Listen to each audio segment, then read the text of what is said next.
friends, today I will test the conductivity of different liquids. For this I have made a circuit and I have taken some liquids for the test. So let's start. First we will dip wires in sugar water. The light glows. This means that sugar water is good conductor of electricity. Then we will move to salt water. In salt water, the light also glows. Salt water is also conductor of electricity.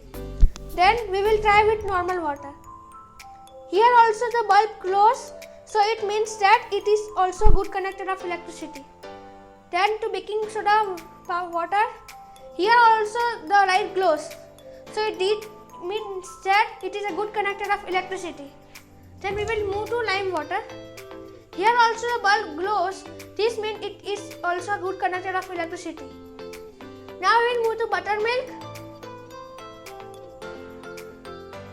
Here also the bulb glows, so this means all are good conductor of electricity. Thank you.